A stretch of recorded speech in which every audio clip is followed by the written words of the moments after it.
Hello everyone, welcome back to Skillify. Today we'll be looking for the index function and I think this is the very important function in Excel to use. Okay, so what exactly index function do is it returns the value of a cell in a table, like basically based on the column and the row number.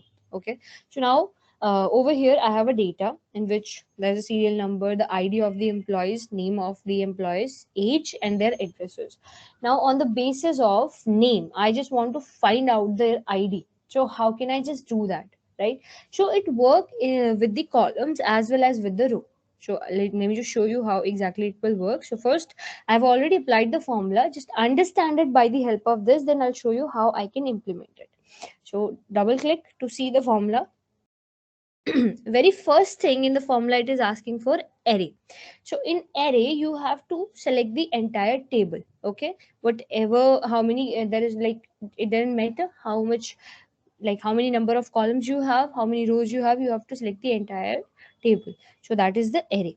So first I have selected the array, then comma, then it is asking for row number. So basically, from which row this value is lying, in which row you want to find out this value. And then the third thing we have to provide is the column number, like in which column you want to find out. Okay, so it work in this manner. Like for example, you are just trying the value, you're just giving it the, basically we can just find out, like I am finding the name, so it's easy for me to provide the column number. Sometime it might be hard to provide the row number, but this is the way how a index function works. So if I hit enter, now the value is there. Now just apply it again. So is equal to index, tab key to open the function. Now array, for array we need to select the entire table. Again, whenever I try something which we have done previously, I try to uh, make you guys recall that thing. So again, a shortcut is there to select the table range. That is, click on the first cell and press Control Shift down arrow and right arrow to select it completely. Okay, then comma to move to the next parameter. Next is a row number. So in which row you want to look out for a specific value. Let's say I just want to check out for row number 2 this time. Okay, and then I will put comma, then I want to check out. Okay, now third thing is column number. So what I want to fetch out, I want to fetch out the ID. Okay, I want to fetch out the ID. So ID is in the column number 2. It's easy to understand. These are the columns, C, D, E, F are the columns, and then rows are 1, 2, 3, 4. So from here my table is starting.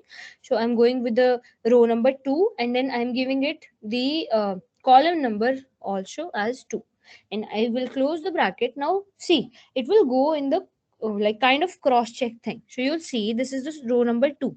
So it will move this way, it will go to the second, like it will move in the second row, and the same time this function will work in the column also, and then it will just navigate in the second column. So when both values, both the column 1 and the row 1 get intersect, or they just match, that value will be reflected. If I hit enter, you'll see this 3457 is the value. So basically I can just change the name, right? I can change the name to, in this scenario, let's say Rahul. So it's up to you, we can just check this out. So Rahul is there. So basically I have put it in the range of this heading, that's why it's coming this way. Okay, so exactly what happening, let me just show you. So let's insert an arrow to make it understandable.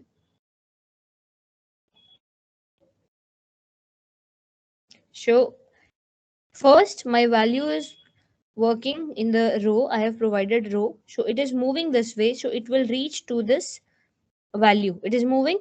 And the same time my Excel is working in the column, so it is coming. So on the second, in the second row and in the second column, right, so they will get intersect, or I will say that they will cut each other at this point. So wherever this condition will meet, that value will be reflected, that will value will appear as your output. This is exactly how index function works. Okay, I hope this is clear to everyone, and that's all about the index function. I'll see you guys in the next video. Thank you.